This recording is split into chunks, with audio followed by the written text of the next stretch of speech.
Hey, how's it going? It's Jonathan Miller here. Let's go for a drive.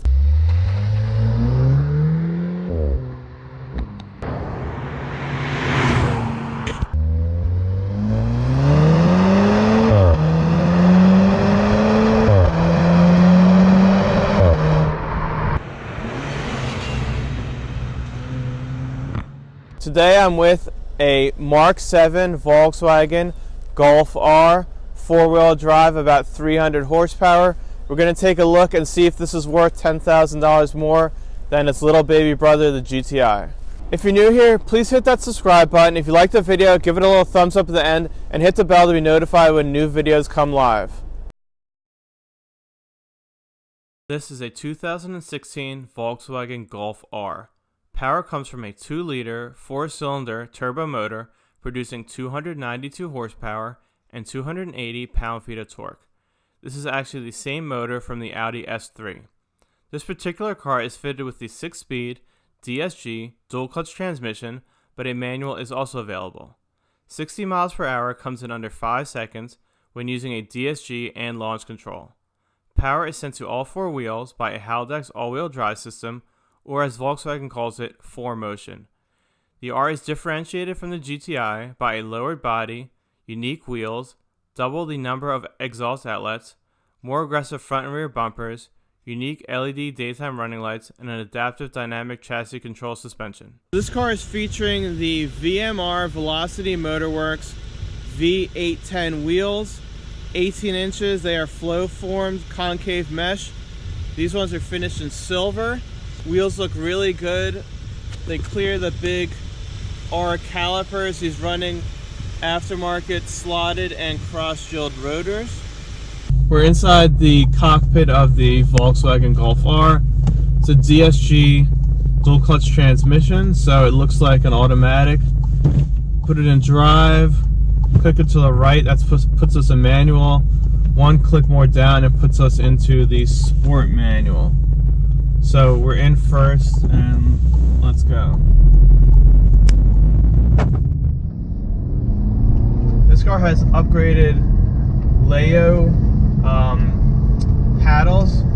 The stock ones, if you can see, I'll take a picture, are about this long, and the aftermarket ones are about this long. So it's a much better feel to grab the paddle shifters in this car.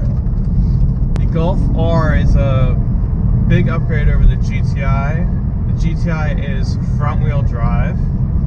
Coming up to a turn here, I'm in 4th, 3rd, 2nd.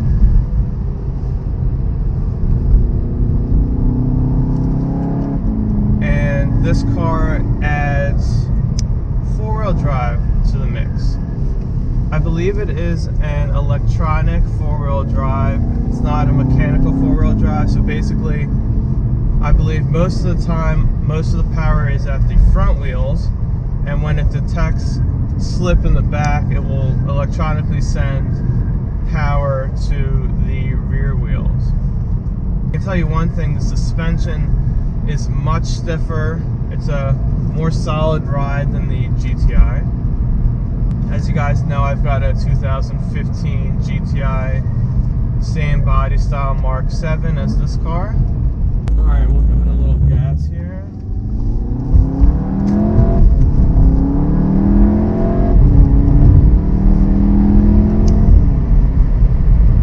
Pulls much harder than the GTI.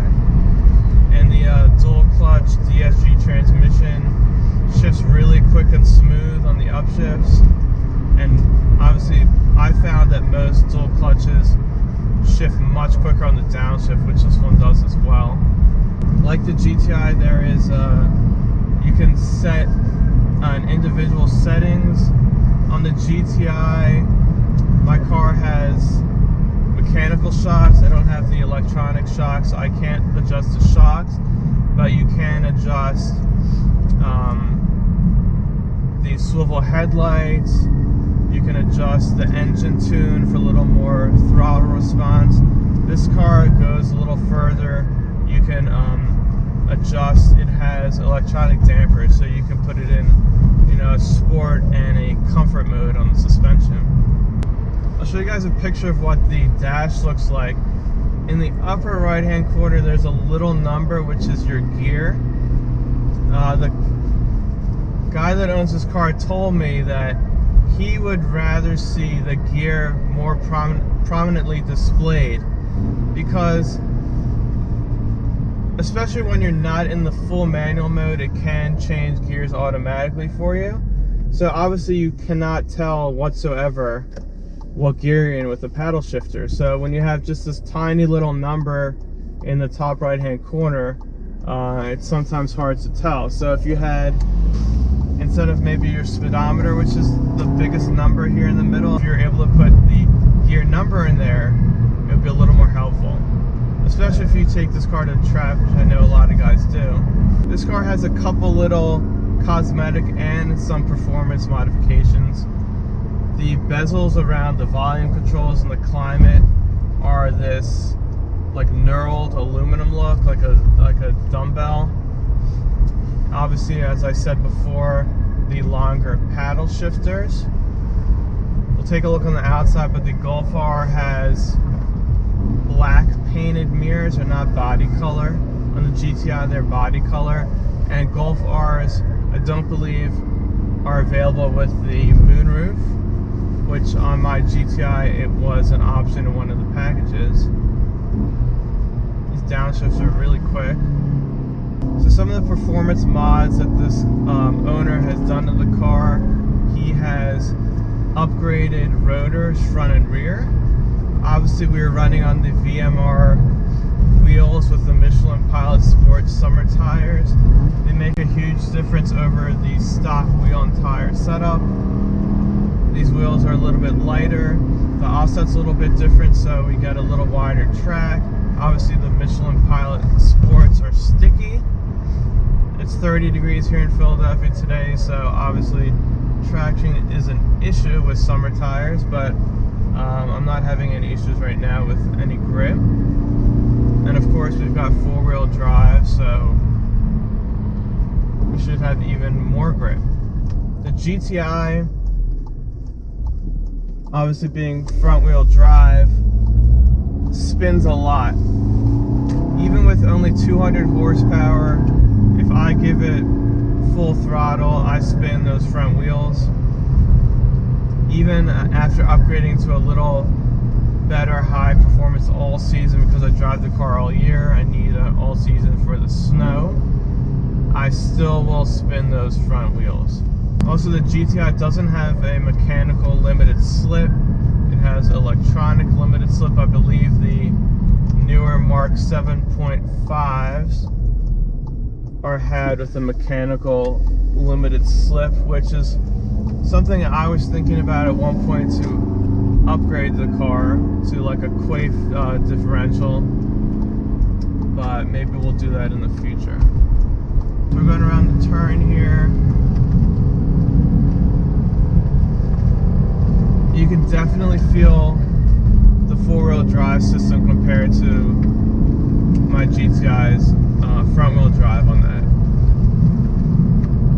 It's a much different feeling. It's actually really nice, much more grip, a little more confident going through the corners in this car. The question I posed to you guys at the beginning, is the Golf R worth $10,000 more than a GTI? If you're looking for more power, four-wheel drive, a little different aesthetics, then I would say yes. For me, my major quarrel with the GTI is just the front-wheel drive. It's my first front-wheel drive car, so all my other cars have been all-wheel or rear-wheel drive, so I'm still getting used to the front-wheel drive, but going around turns and accelerating front-wheel drive is just not good for a guy that likes sports cars. So this car adding the four-wheel drive system for me is probably worth the extra money. I wanted to get a Golf R when I bought my GTI, but they had not been released yet. They were released about a year after I bought my car. We're in the Golf R, have the owner Skip. Graciously enough, agreed to be on camera here, so we're just going to ask him a couple questions while he drives his car.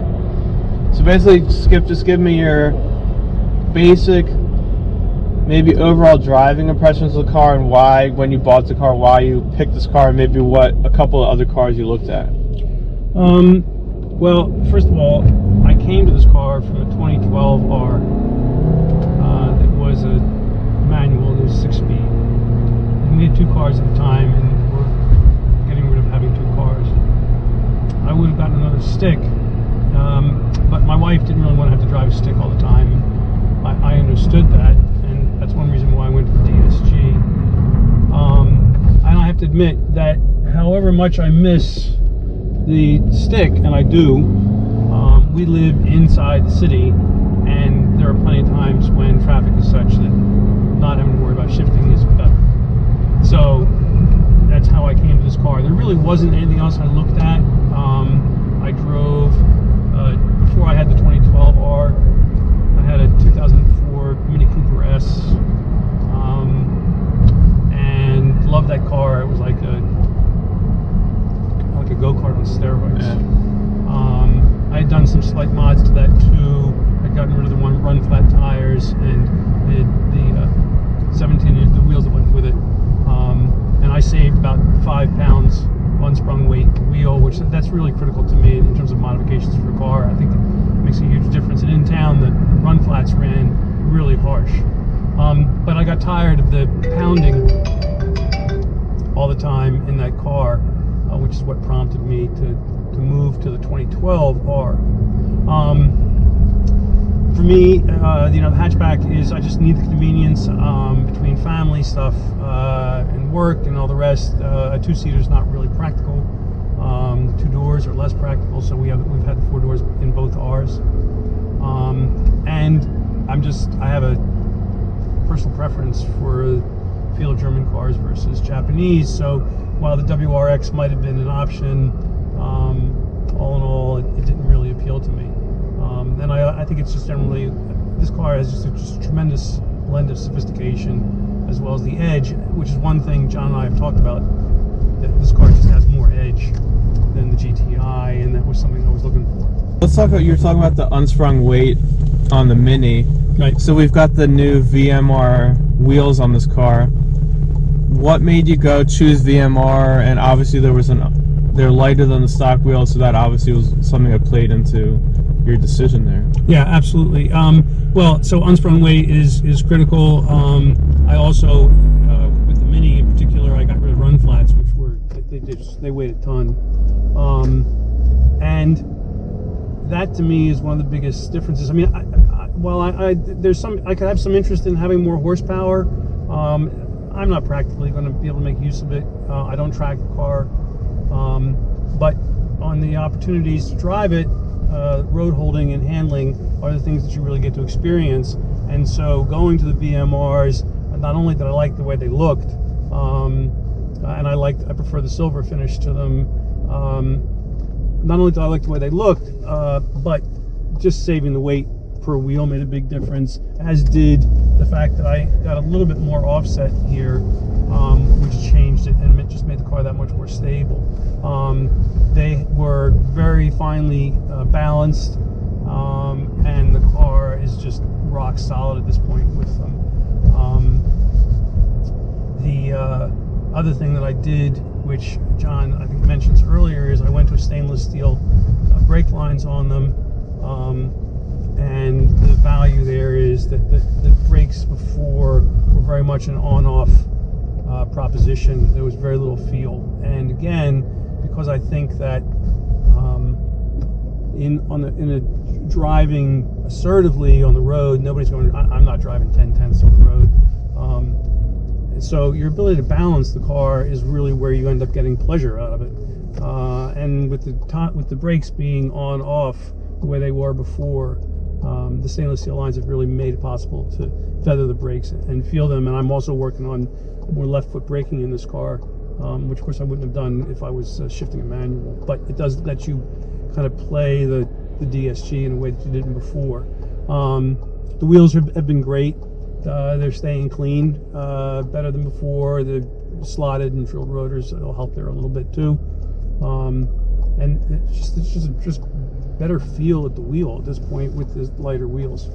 Skip's had a couple issues with his rear view camera. We're not bashing Volkswagen in any way, but he's going to give us a brief explanation of it, and then comment below if you guys that have Mark 7s, if you've run into the same issue with your rear view camera. Well, the real problem I've had is it's just been intermittent, that there are times when it doesn't work. There seems to be a software glitch there that even recoding the module for it hasn't been able to straighten out. There are times when I get a message that says that Park Pilot's not available, but my car's never had Park Pilot. So I'm not sure where the problem is. VW hasn't been able to find it. They pretty much eventually gave up trying to find it. They just had nothing left to do or to try. So and didn't it's a little bit stuck. The dealer actually go far enough as replacing the wiring harness for the camera? There's pretty much they replaced just about everything. They took out the seats, they took out the carpeting, they replaced the harness from the rear to the front. There really is, as I said, VW is pretty much to the point where they just don't have anything left to do in order to figure out where the problem is. And you're still having intermittent issues? I still have intermittent issues, yeah. Wow. And it's not terrible. I mean, I drove for years without a rear view camera, so it's not as if I can't get away with it, but or get away without it. But it's just irksome that it's supposed to be there and isn't. But I guess if that's the biggest problem I ever have, things are pretty good. Alright, so if you guys have had any issues like that with the car, comment below. Maybe Volkswagen will watch this video at some point and they can maybe give us some explanation on that. So I just want to thank Skip for letting me drive his car. Love this car, love the color of the lapis blue. He obviously, you didn't see him driving, but he took me for a little drive to show me what the car can do. He's obviously very comfortable in the car. The car is very fast. It is way faster than my GTI, and there is abundant grip. It's actually quite amazing. So I just want to thank you again, appreciate it, and thanks for the support. Alright, I hope you guys enjoyed the video. We took a look to see if the Golf R is worth $10,000 more than the GTI. I hope I answered that question. Please comment below and let me know what you guys think.